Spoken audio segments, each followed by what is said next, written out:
What do you think it takes to become successful? What does success mean to you? Success for you may be very different than it is for someone else. Success for me is probably very different than it is for you. But you have to decide what your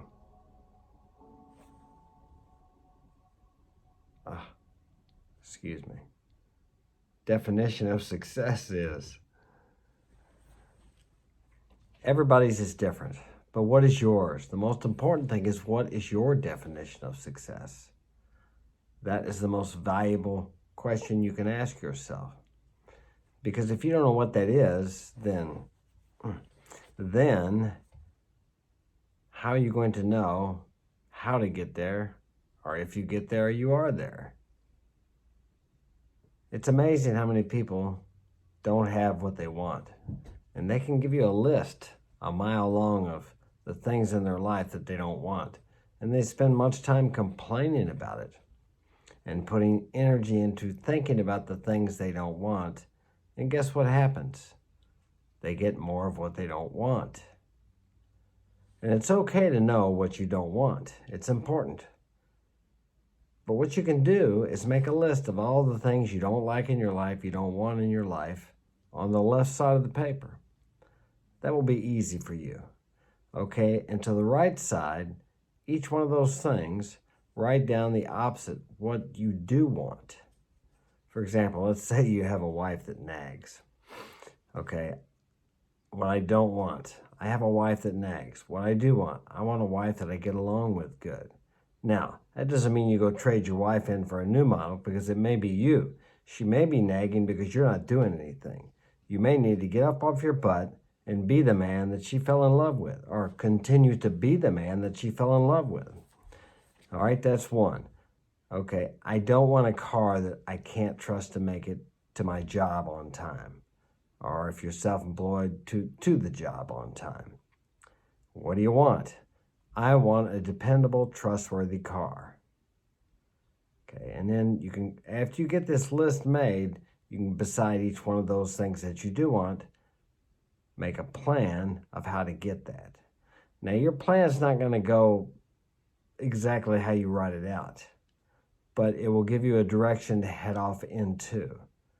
And you can't be guided by God, whatever that means to you, or by your higher self, unless you take off in some direction.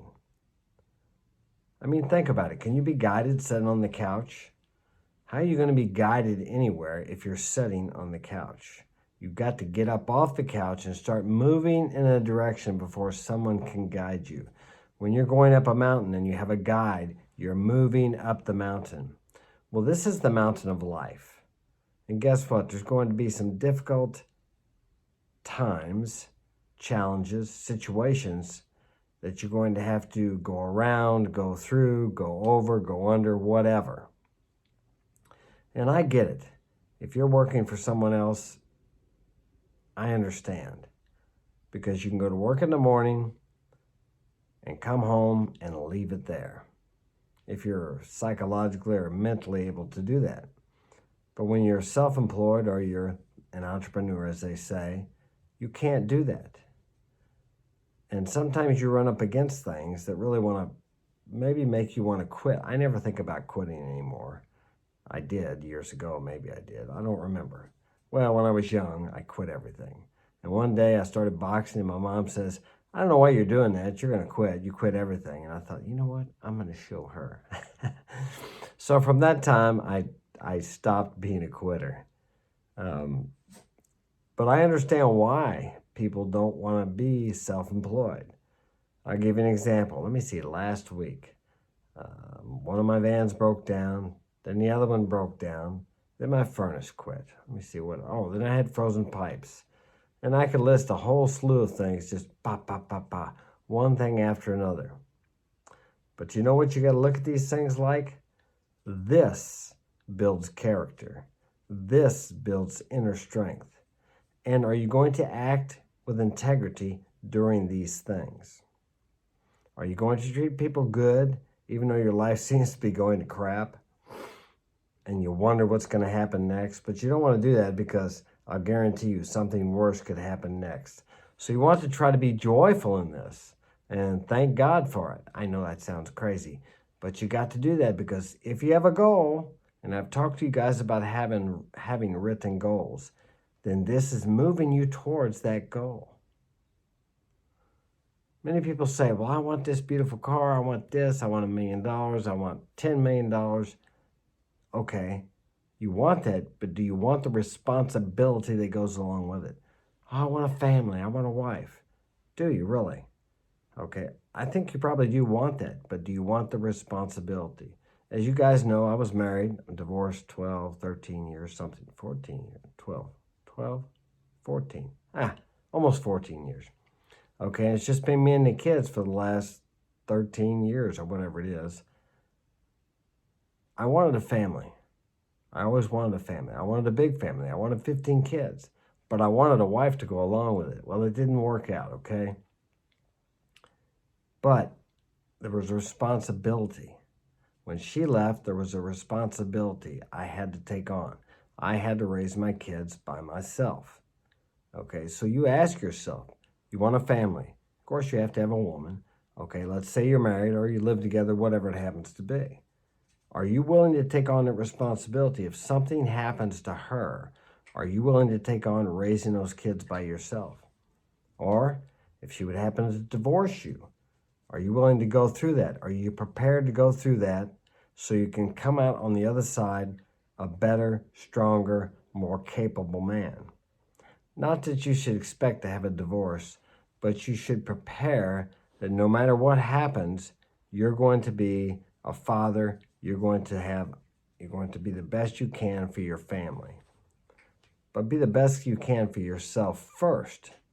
And invariably, you'll be the best for everyone that's around you. People don't realize that. You have to take care of yourself first. You have to lead by example. More truth is caught than taught. And that's what people don't understand. You be saying all the right things, you be saying it, but you ain't doing it. Yeah, there it is right there. You can talk that crap all you want, but as they say, talk is cheap.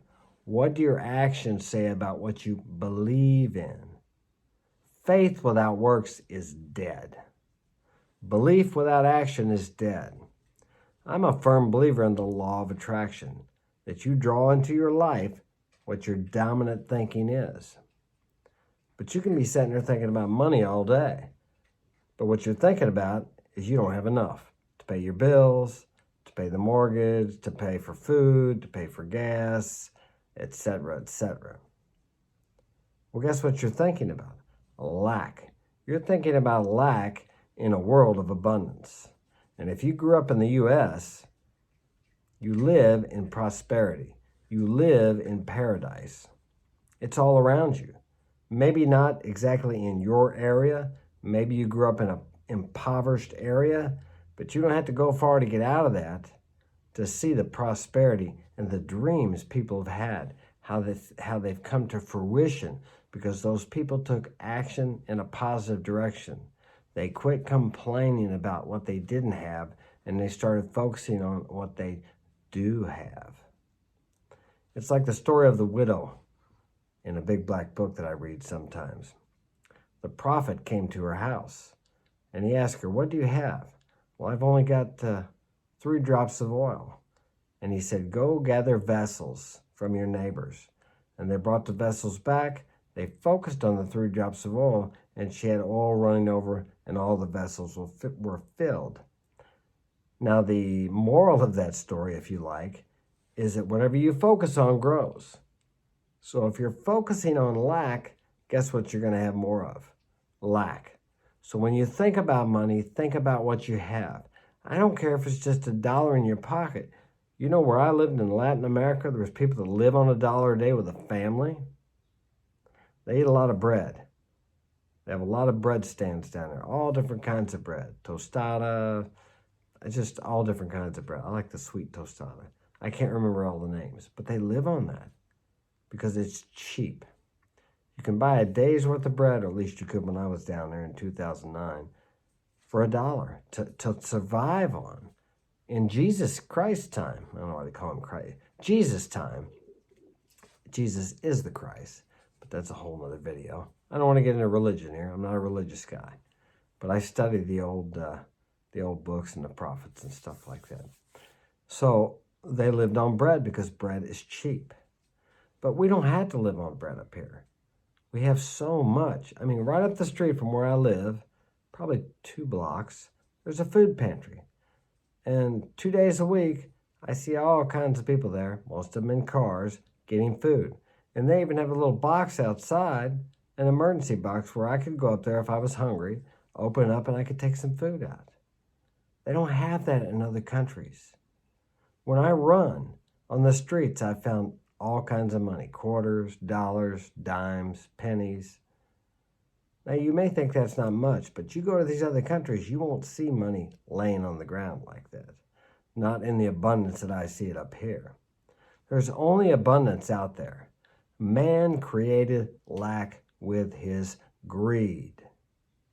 And if you're not making it today, you might want to look around your environment. How many things do you have that you don't need? How many things have you bought because you wanted to keep up with the Joneses, or you wanted to look good, or you wanted to appear to be something that you're not? You wanted to appear on the outside that you're not, that you're something that you're not on the inside. Until you have a change of consciousness, any change on the outside will be temporary. Until you change the inside, until you change your consciousness, until you get into the state of being the kind of person that actually has that, then that outer change you bought will be fleeting, or it will strap you and cause you to go into more lack. You want to buy that car, you want to buy that Ferrari, you want to buy that Celica, that whatever it happened to that big truck for $100,000, whatever it happens to be, so you look good, and then you're making payments. Nothing wrong with payments. But remember this, the borrower is the slave to the lender. I have 4 or 5 vehicles here. They're all paid for. Are they brand new vehicles? No, I don't buy new vehicles. I don't think I've ever bought a new vehicle in my life. Now, my parents bought me in 1985, no, 76. When I turned 16, they bought me a brand new motorcycle, 650 Yamaha. Okay, that's the only time in my life, I think, that I've ever had a new vehicle. I just don't buy new vehicles. To me, it's pointless, because as soon as you pull it off the lot, it drops in value thousands of dollars. But some people want a brand new vehicle so they can say it's brand new and nobody else has ever had that. And that's fine if you're not strapping yourself down with payments or buying something you can't really afford. Because that new feeling, that exciting feeling, wears off pretty quick. And those payments come around every month. So be happy with what you have. And if you can raise your consciousness, start thinking differently, thinking about being the kind of person that you want to be and acting as if you are that person already and thinking like you are. Imagine your environment filled with the things that you would have if everything was the way you wanted it to be. And it shall come to pass. Positively affirm that you have and you are what you want to be and what you want to have. Now, this isn't going to happen overnight. Your state of consciousness and your environment did not happen overnight. It happened over a period of time with you continually telling yourself, within yourself, that you were the type of person that created the world you're in now. So it's not going to happen overnight, no more than if you go to the gym and you work out once or a week or 2 weeks or even a month, you're going to change. But I'll guarantee you, if you continue to affirm, to visualize, to believe, and to take action on intuitive nudges from within yourself in the direction of your goals, they will come to pass. But what is your choice of free will? That's it. It's up to you. You can start right now and believe and head out in that direction. And even when things look like they're never going to happen, just keep affirming, keep moving forward, although sometimes you won't know what to do. When I get to that point, I just do the next right thing. And it may be as simple as washing the dishes. And you might think, well, washing the dishes is not going to give me that new car or that beautiful woman that I want, or that new home, or that raise at the job. But it's the next right thing. Do the next right thing. It's really just that simple. And sometimes if you don't know what to do, and there are no dishes to wash, then you just sit and contemplate how your life is. Visualize how you want your life to be. Feel the feelings of how you would feel if everything was the way you wanted it. Think about your fears. What do you do there? You actually feel physically how you would feel if what you're afraid of happened. Fear is a magnet, the same as faith. If you fear something long enough and you feel that long enough, you're going to bring something into your life. Maybe not the exact thing, but something very uncomfortable, something you don't want, because you're drawing that into your life by physically feeling as if you already have it, as if it already happened. Was it Seneca said, "We suffer more in imagination than reality." Okay, if you suffer more in imagination, you can take that same principle and enjoy and pleasure yourself in imagination, thinking about your life as if it already were as you want it to be. It's really just that simple. How do you think people became extremely successful? Think about one of your idols, whether it's a ball player, tennis player, a successful CEO, an entrepreneur who's really successful, multimillionaire, seems to be happy. He thought about that lifestyle. He believed in that lifestyle enough to take action. I can tell what you believe in by the actions you take in your life. If you're working somewhere and you've been there for 10 years, then that tells me that you believe that's where you're supposed to be. That you believe that's all you're capable of. You may talk about wanting to start your own business. You may dream about it, but you don't take action on it because you're afraid, because you don't think you can do it. So you really don't believe you deserve it. You don't believe you can do it. Because if you believed you could do it, you would take action.